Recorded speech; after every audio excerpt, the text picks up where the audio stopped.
Depuis des siècles, elle domine, majestueuse, la vieille ville d'Alep. Nous sommes la première équipe de télévision occidentale à entrer dans la citadelle depuis le début de la guerre.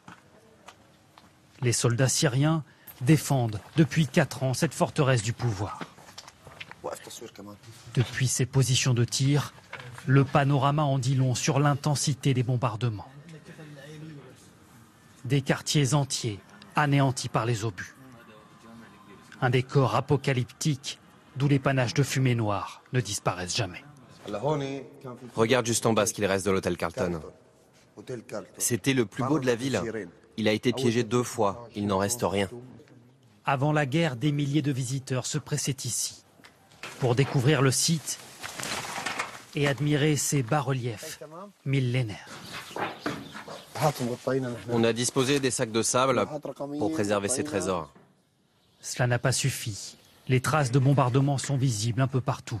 Des frises brisées, un musée éventré et de multiples entailles dans le spectaculaire amphithéâtre. Aux barils d'explosifs largués par l'armée syrienne, les rebelles répondent par ces roquettes artisanales surmontées d'une bonbonne de gaz bourrée d'explosifs. Les habitants les ont surnommés les canons de l'enfer. Celui-ci n'a pas explosé. La citadelle est stratégique. Elle permet de contrôler la ville. Si les rebelles entrent ici, on perdra la ville. Voilà qui explique la violence des combats qui se déroulent au pied de la forteresse.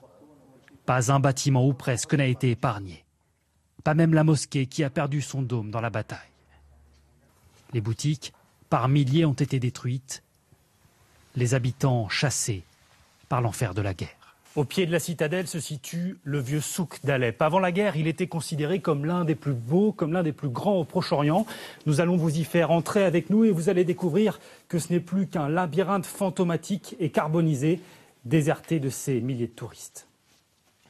Dans ce dédale de béton déchiqueté, un silence de mort. Et de temps à autre, les coups de feu des tireurs embusqués qui résonnent sur les parois. Pourtant, à 200 mètres de là à peine, les cris des enfants chassent le bruit des armes. Une roquette est tombée ici, il y a à peine quelques jours. Elle est tombée juste en face. Plusieurs enfants ont été blessés par les éclats. Bien sûr que j'ai peur pour mes enfants. Mais ils ont de l'énergie, ils doivent se dépenser. Ils sont nés pour jouer, pas pour rester enfermés. Certains habitants se sont réfugiés dans ce quartier autrefois occupé par les touristes. Ça va faire 8 mois qu'on n'a plus d'électricité. Dans cet hôtel, cet ancien vendeur de chaussures, sa femme et ses 3 enfants occupent une chambre, sans chauffage et sans eau. Viens voir le robinet, il n'y a rien qui sort. Ils vivent de l'aide humanitaire. Un carton comme celui-ci tous les 2 mois. Du boulgour, des haricots, un peu de sucre, le strict minimum.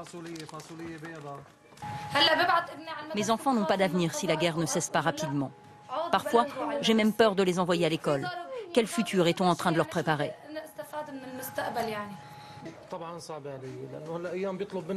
Parfois, mes enfants me demandent de leur acheter une petite chose, mais je ne peux pas. C'est terrible à dire dans ce cas-là. Je préfère être mort que d'avoir à leur avouer mon impuissance. Pas de travail, pas d'argent pour s'enfuir ou pour s'éloigner des combats. Comme des milliers de familles, ils sont condamnés à rester, pris au piège dans l'enfer d'Alep.